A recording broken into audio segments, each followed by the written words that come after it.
Currently, new vehicles in South Africa need only comply with Euro 2 emission standards. Europe is moving towards Euro 6 already. The technology debate is ongoing. Does Africa have the infrastructure in place to go greener?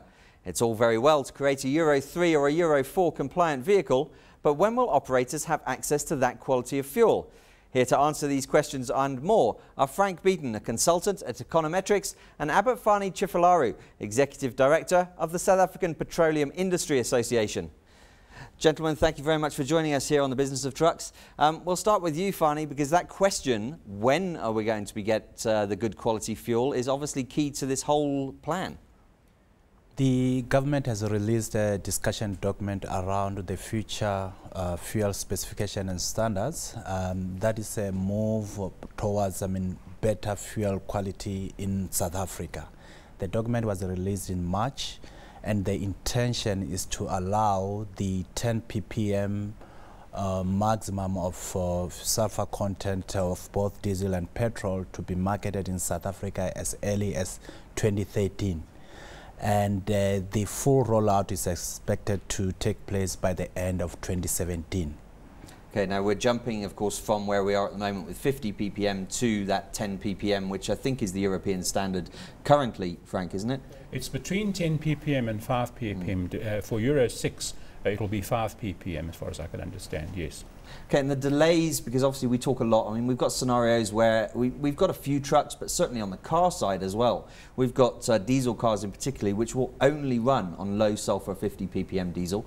But as far as the transport industry is concerned, how much are they being affected by the current issues of fuel quality? The major issue that's facing the transport industry at the moment is the inconsistency in the availability of fuel.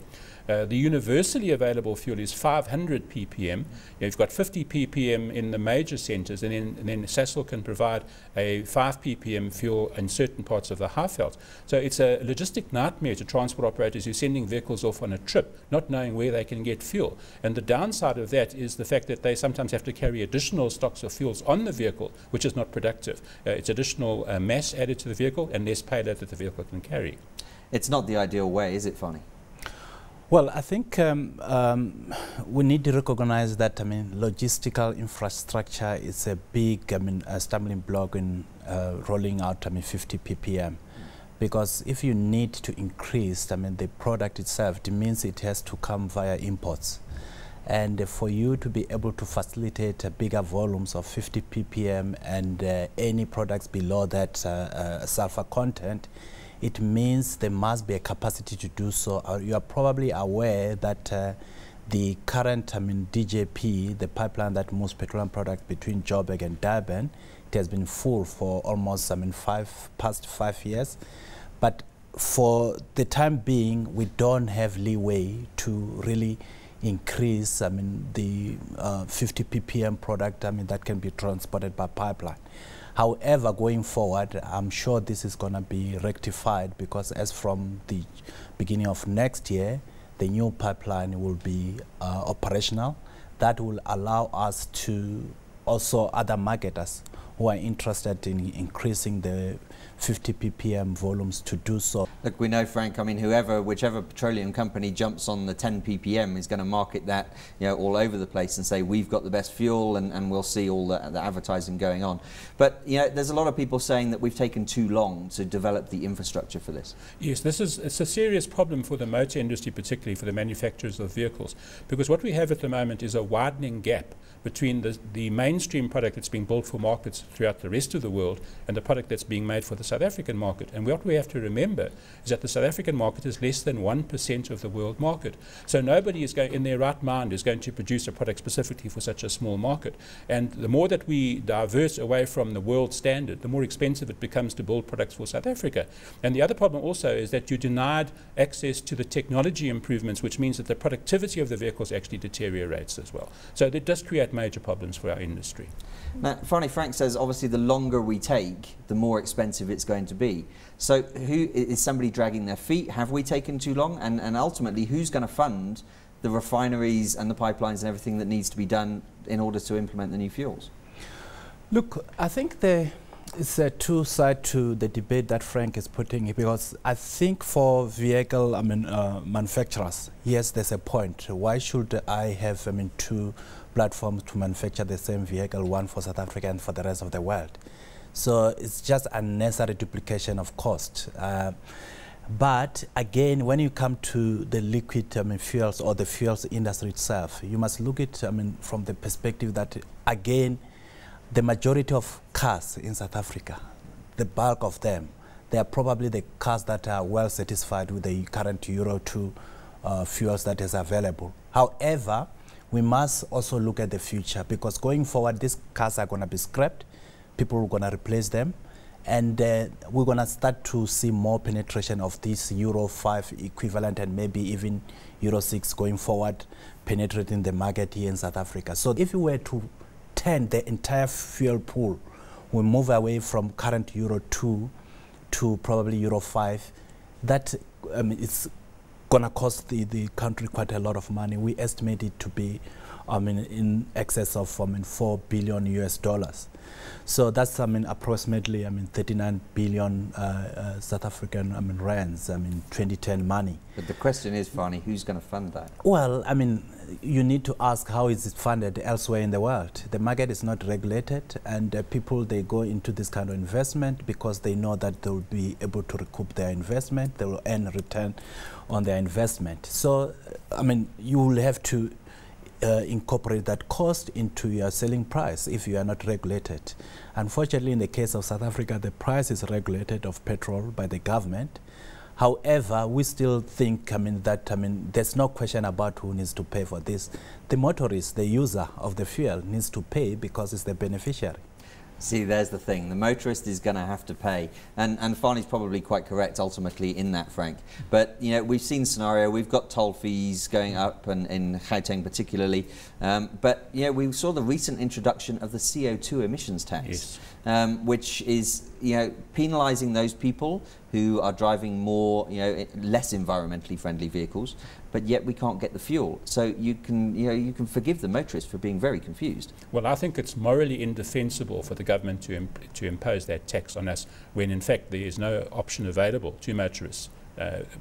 Behaviour change can't come about because the fuel is not available to allow that behaviour change. So at this point in time, that tax is nothing more than a money-making situation from the government. Okay, so you're saying we don't all want to be driving around in a Toyota Prius then? Well, no, I think, the thing is you must have the choice. If there's a punitive tax, then you need to be able to make that choice. And I've also heard that they're looking at introducing a similar tax for commercial vehicles, for heavier commercial vehicles. And once again, I think, you can't do that unless the alternative fuels are available so that people can exercise a choice and therefore avoid paying the tax. But it's ignoring the industry's endeavours to try and fix this situation. For example, we've got a lot of the car companies who are bringing in, BMW's got efficient dynamics, they're bringing in all this technology, but the truck guys in many respects are leading the way. We've got ethanol buses, we've got CNG potential buses coming in, we've got the likes of Scania who are testing Euro 4 and Euro 5 buses. So they are doing their best. We've got AdBlue for Mercedes and things like that. Well, the industry, the manufacturing industry, has lots of options available to it. Everything that's made in the world is available. It's not like the old days when we had punitive local content requirements that stopped us bringing the technology into the country. So the vehicle manufacturers can respond to any change in circumstances. The problem is that when you're talking about alternative fuels, distribution is the big issue. And this is the case throughout the world. The technology is available, but you need to be able to get that fuel to points where people can actually access it. And with transport, with long-distance transport, it's even worse because there, as I say, you've got the situation at the moment where an operator sends a vehicle off on a trip and he's not sure what fuel he can get for the vehicle. So there's a lot of questions that need to be answered in terms of the distribution of the fuel, and also to understand the challenges that face long-distance, particularly long-distance transport operators, and of course the transport operators who are going across the border into our neighbouring countries also that's an issue for them to look at as well. Finally, it is definitely an issue, certainly as far as, we want to get this sort of Trans-Africa corridor going for transport links and everything else. But even within South Africa, you can get a lot of the good quality fuel in Cape Town, in the major metropolitan hubs. But when you travel, as a truck does, from Johannesburg to Cape Town, getting that fuel in somewhere like Colesberg is next to impossible. Well, I think we need to recognize that, we produce probably up to 40% approximately of this type of fuels that we're talking about, the 50 ppm and less, which is probably diesel coming from Petro SA and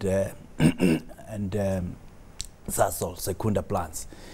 And that it has to talk to the logistics infrastructure that you have in South Africa. So hence you'll find probably the diesel, 50 ppm, it will be widely available in Gauteng compared to other parts of South Africa.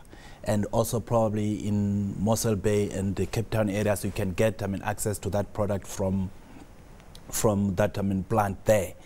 So because the oil industry, basically we share the infrastructure for the purpose of efficiency, because it doesn't make sense that each and everyone will build its own pipeline. And in certain instances, we share depots.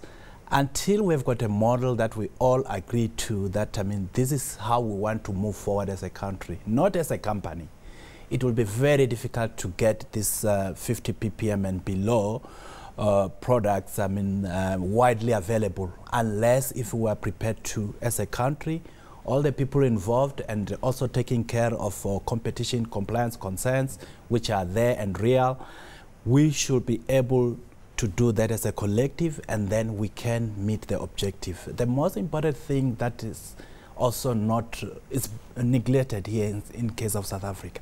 In other parts of the world, when people, they move towards improving their vehicle technology, and also the improvement in fuel specification standards, it's done on a collaborative approach. The motor industry and the fuel industry, they work closely to each other. So but that's funny, that's not really happening, because we've got a situation where we've got certain manufacturers who are producing vehicles in South Africa which are Euro 5 and even Euro 6 compliant for export. Yes. But so the motor industry is doing its bit, but it looks very much as though the petroleum industry isn't.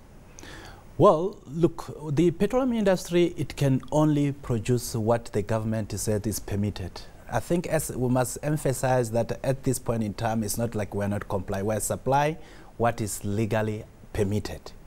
And we are already in the process of discussing the move to CF2 products. This is 10 ppm equivalent of products. And none of our members are opposed to that move. We are all for that move. Of course, we just need certain specific issue to be recognized that it's going to cost us the money. There's no single shareholder who's going to invest for a zero return.